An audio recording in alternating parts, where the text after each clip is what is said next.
What's going on, guys? Welcome back to the channel. My name is Jason, for those of you who don't know. If you haven't already, be sure to subscribe to the channel as it helps it out tremendously. And with that being said, in today's video, I'll be talking about how to invest your money as a beginner. Now, if you're new to investing, I get it. It may be hard to just put money towards an investment that you don't even know anything about. And this is why I'm making this video, to help whoever's watching, because when I first started investing, I had no idea what I was doing. And my goal with this video is to make you more comfortable when it comes to investing your money as a beginner. And depending on your risk tolerance and your time horizon, it will definitely affect how you invest your money. Now, everything that I'm going to be going over in this video, it's just my opinion and what I use personally, and you should definitely consult a professional when making your final decision in how to invest your money. That being said, let's get right into it. The first way you can invest your money is through certificates of deposits, also known as CDs. These are issued by the bank and typically tend to have a higher interest rate compared to a savings account. CDs have specific maturity dates that can range from several weeks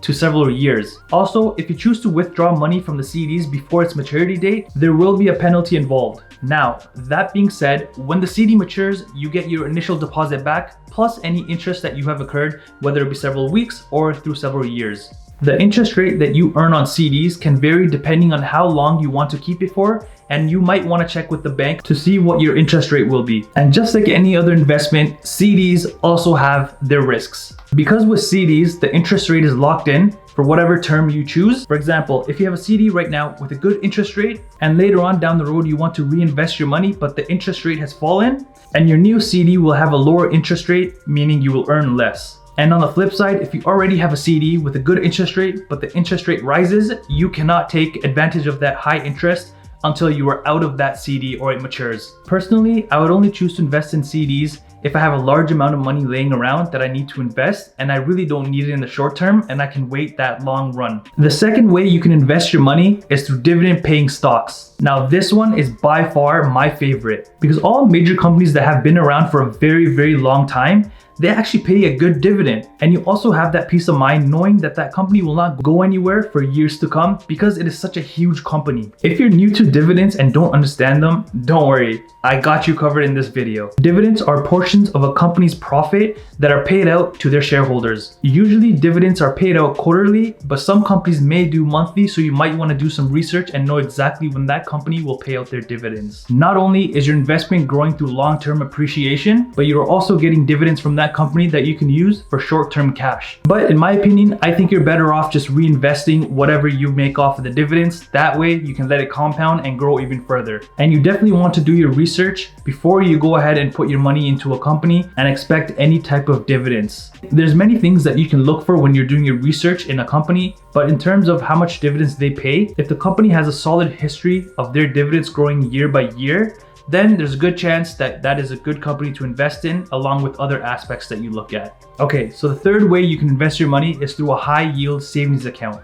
Now, I've touched on this briefly in one of my previous videos, which I'll link up above somewhere. This one is a pretty simple one, so I'll quickly go over this. You can either have a high yield savings account at a local bank or even online. And the benefit of having an online high yield savings account is that you get more interest compared to a local bank. Most high yield savings accounts online will offer over 2%, and that may change from time to time. Now, don't worry, I get it. You're saying it's an online savings account. What if someone takes my money? The local banks and online banks that offer high yield savings accounts are FDIC insured, so you don't have to worry about losing your deposit. And a good thing about the high yield savings accounts is that you can withdraw your money at any time. But be cautious, as some banks have a limit on how many transactions you can do per month. And just like CDs, I would only use a high yield savings account if I have a lot of money stored away and I really don't know what to do with it, so I just store it in a high yield savings account. And I know in the future I can withdraw it at any time if I need to, if anything comes up. And if you're getting any type of value from this video so far,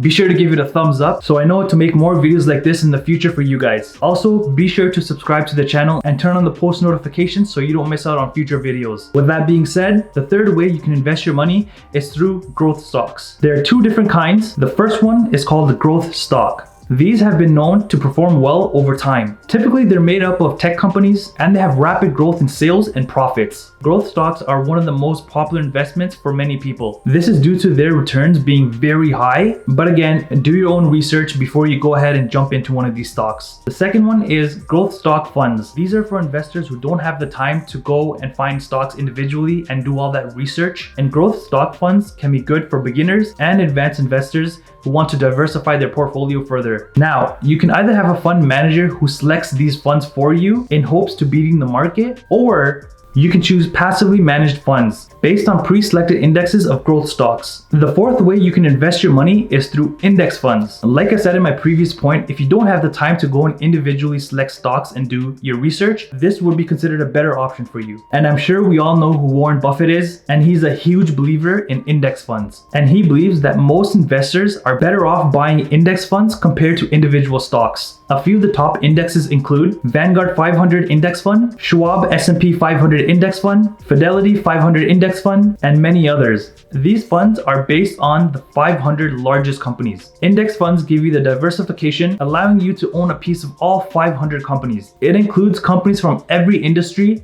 which makes it a really good investment for you. Over time, index funds have actually performed well and have returned about 10% annually, which is pretty good if you think about it. Okay, well, last but not least, the fifth way you can invest your money is through REITs, also known as Real Estate Investment Trust. This is when a company owns and manages real estate. If you're looking to invest in real estate, but you don't have the money to actually go and buy a property, then this is a great way to get into real estate. REITs are typically divided into subsections, such as housing, hotels, data centers, retail, and even tower REITs. One thing to keep in mind, if you're going to purchase a REIT, make sure it is traded on major exchanges. And just like dividend stocks, look for REITs that have a history of increasing their dividends over time. There are many other ways that you can invest your money, but these are the top 5 ones that I use personally, and you can use too to get started today. With that being said, I hope you enjoyed today's video, and don't forget to give this video a like if you got any kind of useful information from it. And also be sure to subscribe and turn on the post notifications so you don't miss out on future uploads. And just like that, guys, I'll see you on the next one.